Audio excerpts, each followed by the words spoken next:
going 2 pounds over. I am here with the Pick 5 master. Master. Don't think so. King of horizontals. The Lord of Saratoga. Tony C. Bada Bing on Twitter. How you doing, Tony? Brother of Doc, man. Let me tell you, he's never hanging, always changing leads on time, and usually in hand. My man, the Doc man. How are you, brother? Hey, wait a second. Time out. What's with the grass behind you? What's going on? Well, other than the graphic, I don't understand how that all works. Man, I tell you what, I posted some stuff on Twitter. I am just infinitely better on grass races than I am on dirt. In fact, I should never bet a dirt race in my life. And I rarely tout picks on social media. Sometimes I'll put picks out there. If I'm putting turf picks out there, you might want to look at those. If I put dirt picks out there, run far. Well, so I'm celebrating a pretty good weekend. Here's to you. All right, brother. Cheers. Got my dark beer. Excellent. Guinness is one of my favorite things in the world. So, but yeah, I got to celebrate the success on the grass. Absolutely. Get us started. Get us rolling, my man. All right, let's go. Let's go. So, Tony, 2 pounds over. What made you 2 pounds over this last week? A little under the weather this week, but I did rise to the occasion and got some donuts again yesterday on Sunday with my daughter. She's my partner in crime, and it was an adventure. Linda's Donuts we went there, little donut shack, a couple towns over. We're not making donuts for the month of August. What? Linda's Donuts? Okay, never mind. Let's go to Flying Pig Donut, a couple towns over. Go to Where Pigs Fly or something like that. Get there. No, we make bread. We only do donuts on Saturday. What? No, you don't do donuts on Sunday? So we went to, where did we go? Davis Square Donut, man. The missus says the best glazed donut she has ever had. They were delicious. Okay, so for you, what is the ultimate donut? Like, if you could create a donut, like, what's your favorite kind of donut? You know what, man? I do like the chocolate frosted, and we have a place, Cane's Donuts, not too far from us. It's like cake frosting. It's thick and fudgy. It's incredible. Everything's down from there. But this place had a whoopie pie donut, a strawberry shortcake donut, and a Cinnabon donut, which they ran out of. So next time, another reason to go back. How about you? Do you go cake-based or do you go yeast-based? I'm a yeast-based guy. Yeah, I would go with those as well. So, absolutely. Well, I'll tell you what, 2 pounds over this week, I partook in some of my favorite things. So Guinness, Oreos, and I'll tell you what about Oreos. I don't know what it is. Like, all the other sweets I could probably ignore, but if I have a box of Oreos, like, they're gone. They're gone. Like, I can't eat just like a little bit. Like, I have to eat the whole thing. Oreos. It was a Facebook comment. With some banana bread this weekend as well. So excellent. Oreos was a topic of discussion on Facebook with some of my friends. How much is the right amount? One guy wrote, 4 without milk, 8 with milk. What's the right amount of Oreos? I guess I might have to double that, but yeah, those are my favorite, man. I can't stay away from those. Those will definitely put me 2 pounds over for sure. And I got to tell you one last thing on 2 pounds over. Every single time the track announcer says so-and-so jockey's 2 pounds over, my ears light up. I'm like, oh, he's touting the show. I tell you, John Imbriel said that every horse except the number 2 was 4 pounds over. He said that this weekend. It's incredible. Like, they're already listening to the show. Okay. All right, so let's talk about last week. Do you have an angle that worked? Do you have something that let you down? Bad beats, big wins? What do you got? Dude, I told last week, I said I'm gonna go for the Wednesday pick 5. I felt the little spidey senses that I was gonna pay. It paid almost $4,000. I played a $144 ticket, and I picked the wrong single, man. I hit every race except the single. I took the Pletcher horse instead of the Asmussen horse. Pletcher horse last, Asmussen first. Would have paid $4,000, man. There I am, and I played a few more. Like, I played yesterday on Sunday. That paid $17,000. I only had 3 out of 5. It's not pretty, man. But I'm still plugging along. Still a couple weeks left, man. Couple weeks left, and you're the Saratoga master. Tell me about the green. Man, lots of green. So yesterday had a $45 winner at Woodbine on the grass and the Exacta with the one underneath. So that paid handsomely. Had a 6-1 winner at Ellis, but for some reason didn't bet it. Okay. All I went right. for the exacta instead, and I should just bet it on the nose because that seems to work for me. But and then in the second race, the Chad Brown, I think first time or second time starter, had a $90 exacta the second race Saratoga Saturday. So, Nice. but I had something totally ridiculous. All right, let's have it. So last race at Woodbine yesterday on the Okay. grass, Okay. I couldn't separate 6 horses in a 13 horse field. So I boxed all 6 on a $1 exacta. And So it was $30 bet and it paid 53. So all that hard work and nonsense for a $23 profit. So that kind of goes against, what you should be doing, but I was just having fun. positive ROI, my friend. Positive ROI. And finally, what about the Canadian shipper winning that last race at Saratoga on Saturday? Like 35-1 or something. Oh yeah. Oh, Gail Canada. Coxon's winning from Woodbine. And I was looking a long time at that one as I'm like, why on earth are you shipping from Woodbine to Saratoga? You're not shipping that far to lose, right? You found out, brother. Everybody wants to win at Saratoga. Everybody Right. wants to Saratoga. Exactly. So, all right, we're at the half mile pole. All right, and it brother. is time to bring on this week's guest at Sham I Am Not on Twitter. It's our good friend Mark. Let's let him into the room for 2 pounds over. Oh, what happened? He's sideways. Is he sideways? Turn yourself around. There you are, brother. There we go. See, when you're 2 pounds over, it just kind of. Yeah, it kind of lifts to one side. Absolutely. So, Mark, Shan, tell us a little bit about yourself before we get into 5 questions in 5 minutes. Horse racing. Yeah. Twitter. Hey guys. So I've been a fan for, I guess, almost 20 years now. It was really the the nonfiction story Seabiscuit and the subsequent movie that kind of got me intrigued about it. I just wanted to check out the track. Actually, my first trip to the track was to Bay Meadows. May it rest in peace for my 13th birthday or 12th birthday actually. Wow. And it was a ton of fun. I ended up a few dollars up, which may be why I continued enjoying it to this day. Who knows what would have happened if I had lost money my first time, but and it was all from $2 show bets. That was just, as a newbie, that was the strategy to try to cash tickets as much as possible. And NorCal, there's a lot of 5-horse fields, so it's not always not a very lucrative thing, but somehow it worked out on that day. But I just been into it ever since. For me, it's a lot more the racing aspect than the gambling kind of came later, but I do enjoy it for sure. Not that it can't be frustrating as well.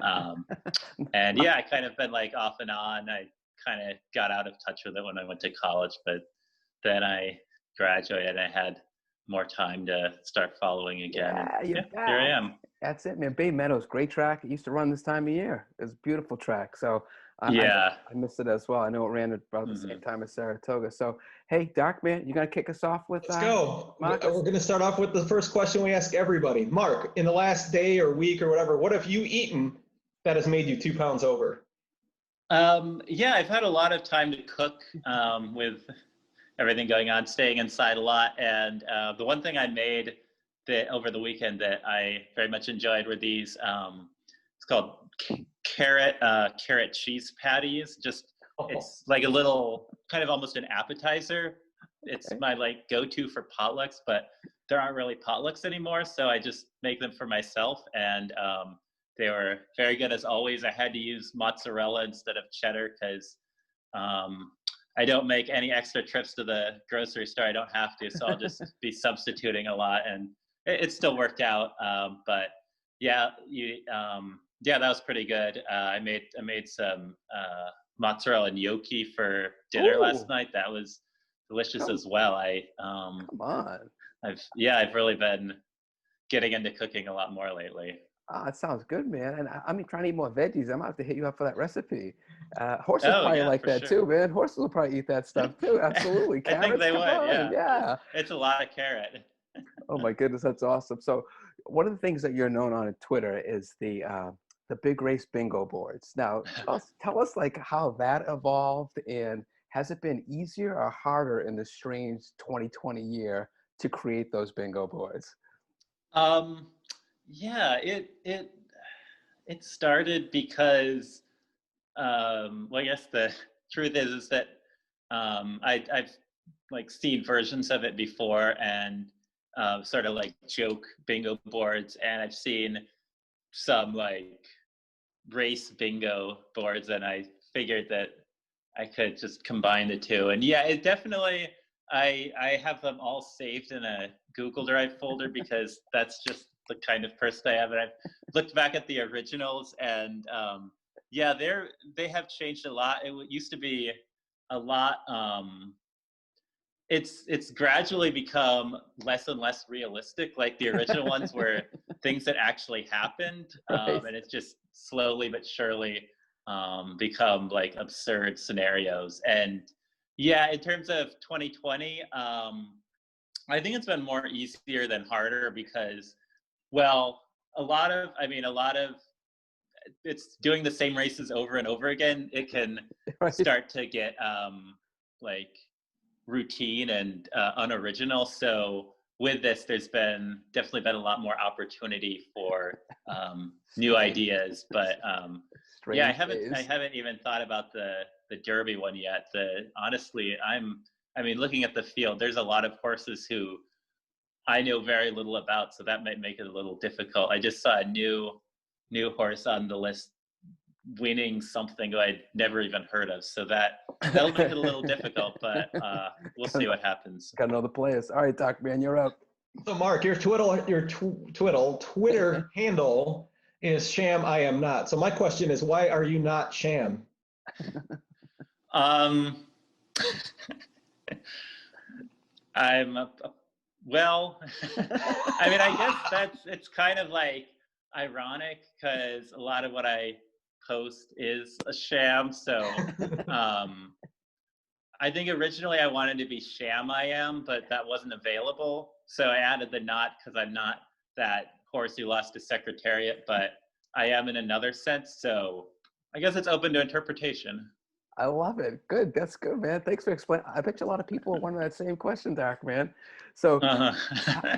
I have a question. On April Fools, you posted as if Churchill Downs refunding all the future wages. And I was onto this because I was mad that they didn't refund them. How much quote unquote trouble did that get you for that tweet?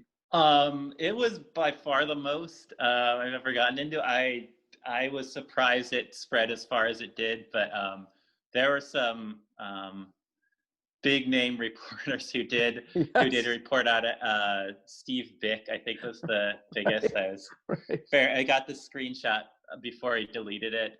But yeah, a lot of people were kind of upset.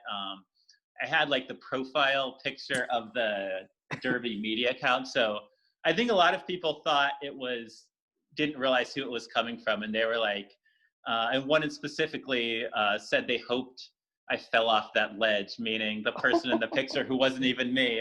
So wasn't really sure what to make of that. But yeah, the biggest thing was, yeah, Churchill Downs itself their social media did actually report it to Twitter. I think on the basis that I used the Kentucky Derby logo. So like a month later, I got an email telling me that it had been like, I had been locked out of my account for a little bit, just as like a warning or something. And if you look at the tweet now, it says like the media has been deleted, but the content is still there, which is what's important. And Oh, that's awesome. I don't know, That it's is so awesome. kind of like a Streisand effect where it gave me an excuse to bring that tweet back up and reshare it with the follow-up. So Outstanding. All right, Doc, man, you got 30 seconds. We got 5 questions, 5 minutes. Mark, quickly give us a handicapping angle of yours that you've seen some success with. I think my favorite angle is to grade each race with like how confident you are in it. I found that really helps, knowing that like if I see a sequence of races where I'm very confident, I might play like a pick 3 or 4, and if there's ones where I'm not as confident, I might just skip it entirely. Like I whenever I'm handicapping a whole card, I'll just like rank from 1 to 10, like how confident I am in the race, which I think really helps focus where my investment goes. Dude, I'm going to start using that. That's a great idea. great angle, man. Great angle. Well, thanks for coming on. Sham, I am not. Appreciate you being our fourth guest, man. Okay. Thanks, Mark. Yeah, sorry we didn't get question 5 in, but thanks for having me, guys. All right, you got it. All right. Another good guest, man. Another good guest. Good stuff. Good stuff. All right, we're at our quarter poll now. And this week's Twitter poll was, if you were a racehorse, I mean, these are absolutely ridiculous poll questions. I love it. They're so wacky and fun. And, you know, a lot of those other horse racing shows, they don't do goofy stuff like we do. So I love it. I think it's great. It's different. So if you were a racehorse, at which level would you run? So here's the answers. 6% said they would run at the claiming level. 25% said they would run at the allowance level. 31% said they would run at the state-bred maiden claimer level. And 38%, the winning votes, said they'd run at a graded stakes level. That's pretty bold, don't you think? Delusional. I would say, brother. That's like the top 1% or 10% run at that level of 1/10 of 1%. Come on, man. Come on. I know I would be a state-bred maiden claimer. Where would you fall? I would hope to get at least to the claiming rank. So you got 1 win under your belt, right? Yeah, maybe like 30,000. No, I'm winners at 2, going 5.5 on the grass. Like, you know, something like that. What a great poll question. I enjoyed that one. So now down the stretch we come. Okay. We're coming into the next week of racing, into the next weekend. What are you looking at forward to this week? Come on, man. It's like a repeat broken. It's a pick 5. I tell you what, I already did. So Friday's pick 5 at Saratoga. PPs are already out. I already put together. It's either going to be an $81 ticket or a $120 ticket. I already mapped it out. I'll probably make a couple changes here and there, tweak it based upon weather or scratches. But I'll look at it every day until Friday. Every day, man. I got to hit one. I haven't hit one yet. This will be embarrassing if we do the show and I don't hit pick 5. How about you? What you looking forward to a grass race? Somewhere. Wait a second. So this is our 4th 2 pounds over, and you've not hit a pick 5 yet in 4 weeks. I hit one the week before we started. Okay, but not since the show started. Yeah. So maybe maybe I should just stop doing this. Is that what you're trying to tell me? I don't know. It might be bad luck. Well, I'm really bummed that Colonial was canceled because of the coronavirus. That's right. But you know, Woodbine has been so good to me, and I discovered some turf racing at the Pea Patch at Ellis, and that's been hit a couple winners there, and of course Saratoga as we're kind of winding up that meet. But yeah, when does Kentucky Down start? I mean, I need some more. Turf racing, so. Oh yeah, man, you'll get it. It's after Labor Day, I think they start right after Saratoga. We'll have to look that up for next show. But I'm absolutely. Pretty sure. So give us a handicapping angle for the week. I know that you were on the David Donk angle. How's that working out? Dude, David Donk, I think he won 3 times last week. Remember I told you he wins like the first 2 weeks of August or the middle 2 weeks. He usually uses Manny Franco. It's been more Jose Ortiz, but that angle, he's won 3 times. He won back-to-back yesterday. And I was psyched when I had him at 8-1 in the second leg of the pick 5, beating a 3-5 shot by Chad Brown. But then he came back, Don came back, and he nipped my 9-1 shot in leg 3. He won 2 in a row yesterday. So that angle has worked. I said it would, and it did. Yeah, you did. You called it. And he just kind of rises to the occasion at that time for some reason. I don't know.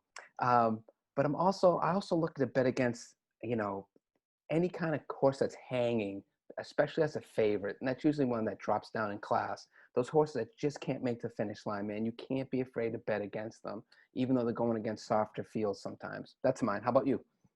Well, yeah, kind of similar with the drop in class. A couple times this last week, I've seen some like pretty classy horses that have horrible recent form all of a sudden getting dropped like into a mid to low level claimer. I don't think you can trust those. I think there's a reason why they're getting dropped in class, no matter how much allowance or listed stake races or whatever they run in. if you see a trainer dropping a classy horse like that, I think that's also a bet against, and they're usually favored. Can I give you Saratoga drop-in class bet against trainer? Can I give you one? Yeah, of course. Last 6 years, ready? He won twice yesterday, I think. Last 6 years, Bill Mott is 0 for 10 dropping horses. 0 for 10. It's not a guy to do it, and if he does it, he's probably going to be favored. Don't bet him. Right. And then the last angle I've got is apparently horses shipping into Saratoga from Canada. I think we're going to have to watch that a little bit more closely. Bombs away! But hey, I'm really excited. We got some couple of guests scheduled up here over the next couple of weeks. It looks like we're going to grab a Dononymous man. Yeah. That dude is all over the place on social media. Absolutely. And then I think Monday the 31st, 2 weeks from now, we'll have Ed DeRosa, who is a bourbon connoisseur and a hot sauce connoisseur and a really good handicapper. So looks like we're gonna have a couple of. I think we might be rising in class to the next level with guests like that. I don't know. They're dragging us along with them. We're dragging exactly. All right, brother. It's been another great show. Fast and Furious. That'll do it for 2 pounds over. Thanks, Tony. We'll see you next week. Peace.